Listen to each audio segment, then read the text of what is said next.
안녕하십니까. 자, 이 시간에는 청간해설 10번째 시간으로 청간해설에는 그 마지막 시간이네요. 자, 이 시간에는 개수일간에 대해서 알아보기로 합니다.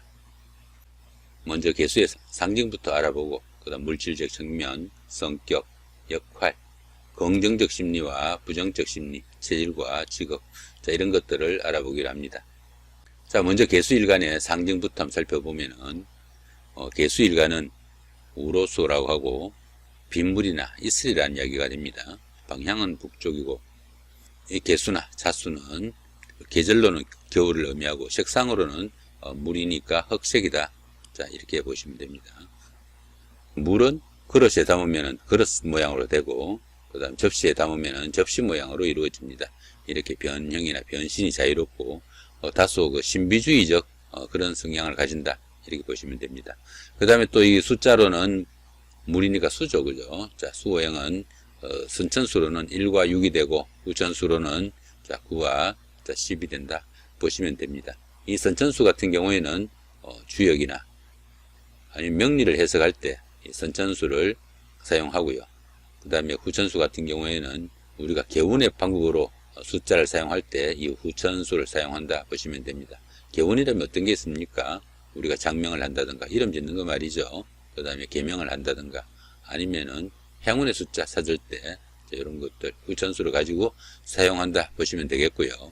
이 수오행은 한글로는 미음과 피업이 한글 자음의 그 수오행에 해당하고요.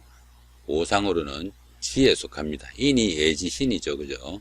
인, 이, 애, 지, 신이 그 오상인데 이는 어질인자고요.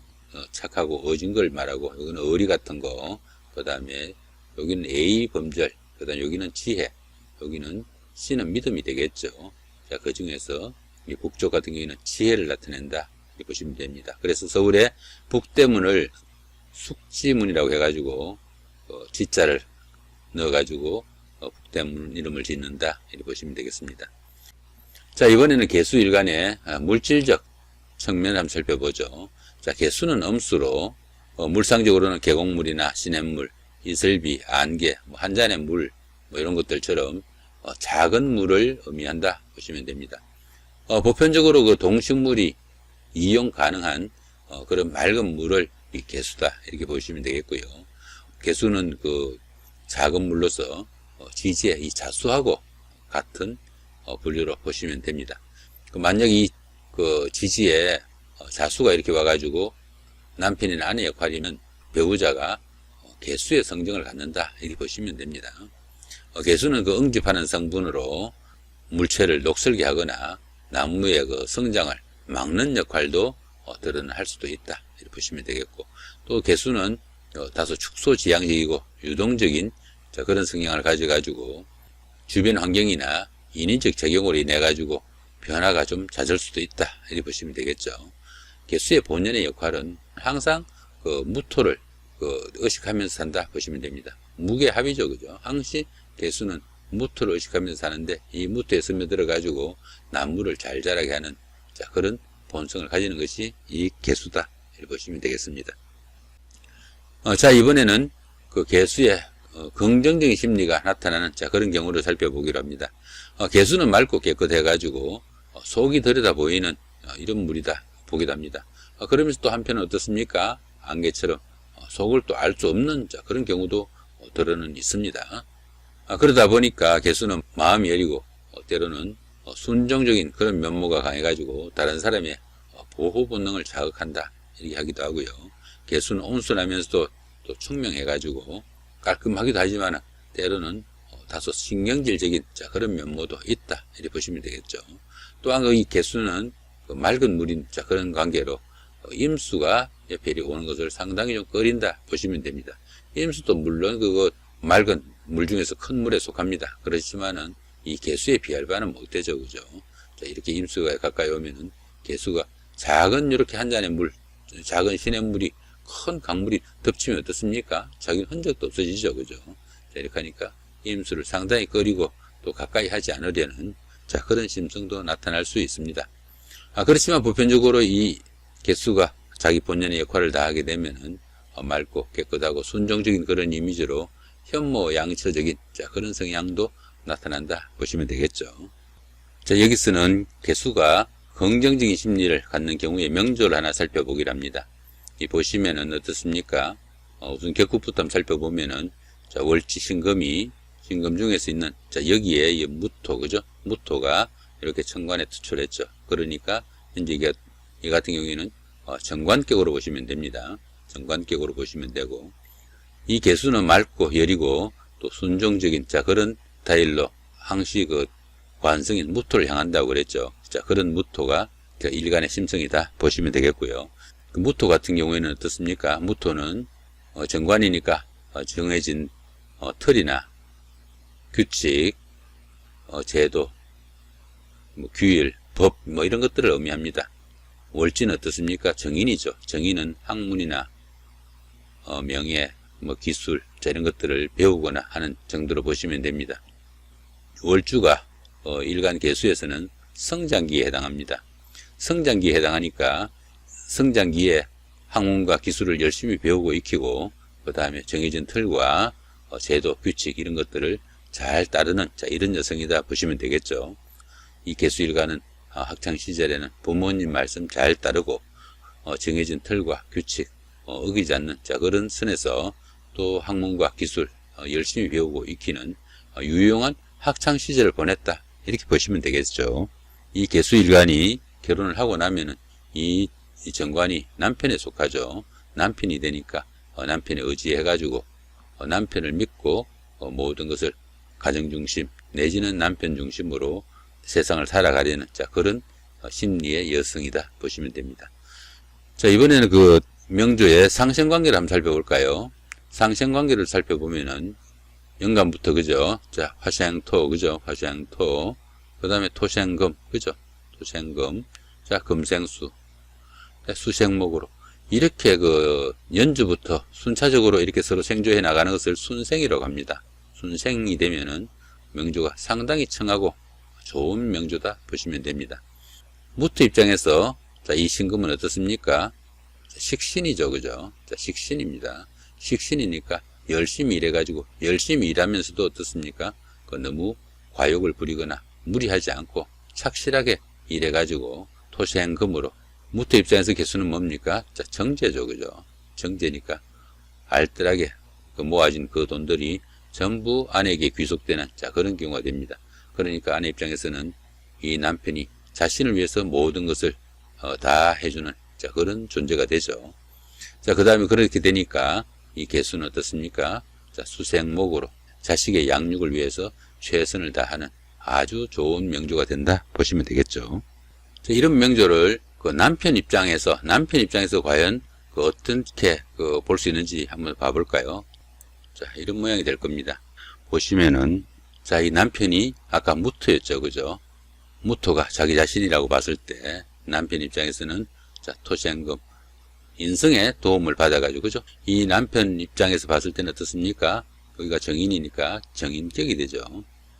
이렇게 투출했으니까 정인격이 됩니다.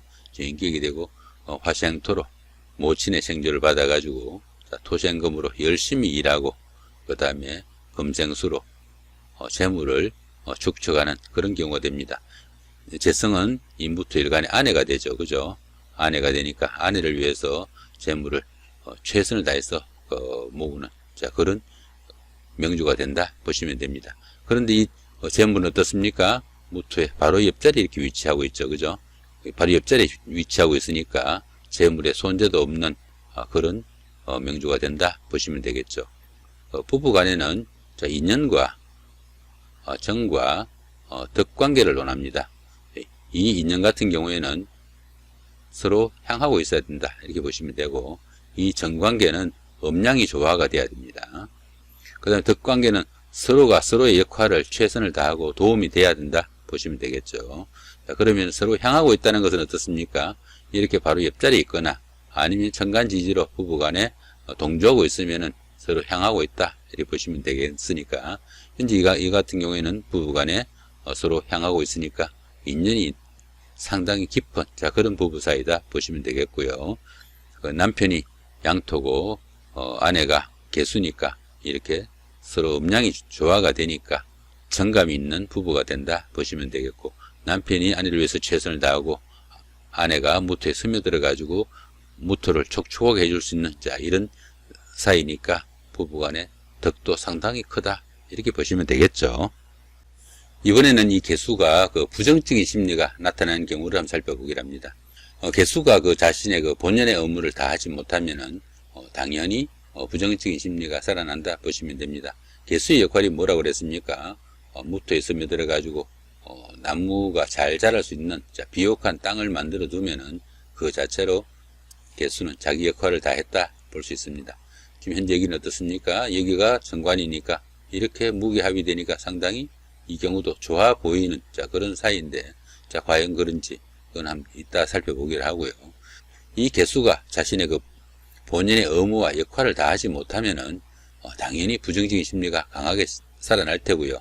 또 이 개수가 작은 물이다 보니까 그 갈등도 더 작고 변화나 견뎌내는 힘이 더 힘들다 이렇게 보시면 되겠죠.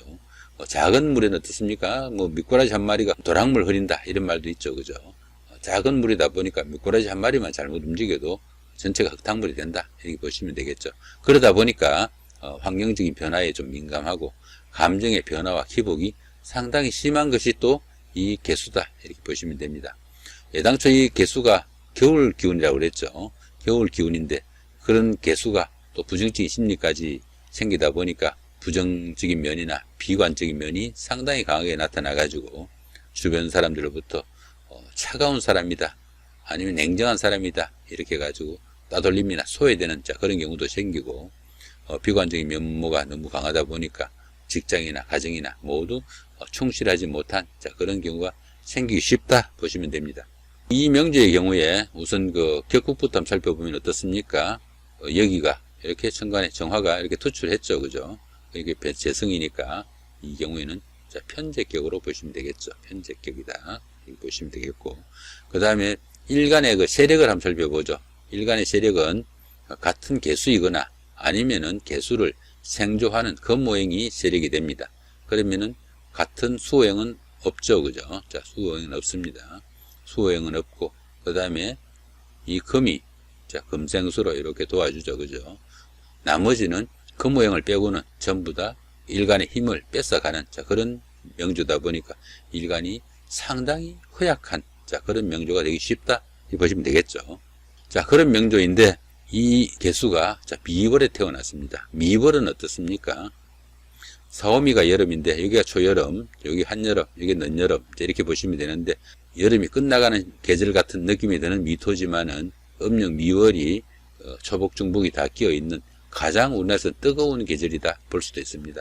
그런 뜨거운 계절에 태어난 개수니까 한마디로 펄펄 끓는 이런 냄비 속에 작은 물을 얹어 놓은 거나 비슷하다 이렇게 보시면 되겠죠. 이 자체만으로도 상당히 좀 불안정한 그런 개수의 입장이 됩니다.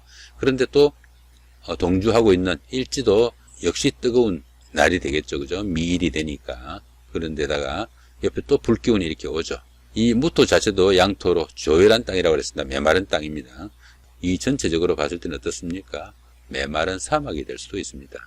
전체적으로 이렇게 조열한 땅인데 또 불기운들이 이렇게 많으니까 이 자체로 조열한 사막 같은 이런 명조가 되기 쉽다 이렇게 보시면 됩니다. 이번에는 육친적인 부분에서 한번 살펴보기로 하죠. 이 부분이 어떻습니까? 이 부분이 그 일주의 성장기라고 그랬죠, 그죠? 성장기인데 이 성장기에 보시면은 편제가 있죠, 그죠? 남자 같으면은 편제니까 성장기에 공부는 하지 않고 어릴 때부터 여자를 밝히거나 돈을 밝혔다 이렇게 보시면 됩니다. 그런 성장기를 보냈으니까 상당히 재밌게는 보냈겠지만은 남는 게 별로 없는 그런 인생이 되기가 쉽다 보시면 되겠죠.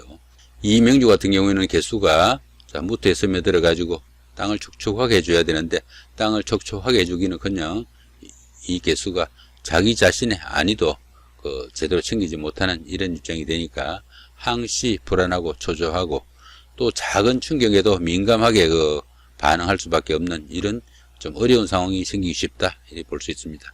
이렇게 불타는 사막 같은 이런 명주에서는 어떻습니까? 종교에 귀의하거나 이렇게 해가지고 자기 자신을 좀 수양하는 그런 일이 좀 필요하다 이렇게 볼 수도 있습니다. 자, 이번에는 개수의 체질에 대해서 한번 알아보기로 합니다. 개수일간의 경우에는 작은 물이라고 그랬죠. 그죠? 그러니까 식중독이나 뭐 이렇게 잘 자란데 노출될 수 있는 그런 명주가 될 수도 있고, 신체적으로는 신장이나 방광, 생殖기를 나타내는 것이 개수가 나타내는 신체 부분에 해당되고요. 임수보다는 좀 더 세밀하고 내밀한 부위를 표시하기도 하고요. 이 개수가 좀 부실하게 되면은 신장염이나 방광염, 생리불순, 성병, 이런 것들에 쉽게 노출될 수 있다 이렇게 보시면 됩니다.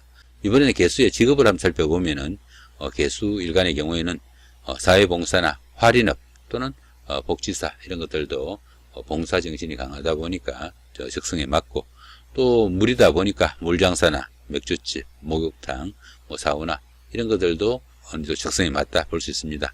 물이다 보니까 여관업이나 요식업, 또 중개업 이런 것들도 개수일간의 직업으로서는 권장되는 그런 업종이다 보기도 합니다. 자, 이렇게 오늘은 천간해설 10번째 시간으로 개수의 심리와 역할, 성격 이런 것들을 살펴봤습니다. 자, 좋은 시간 되셨기 바랍니다. 감사합니다.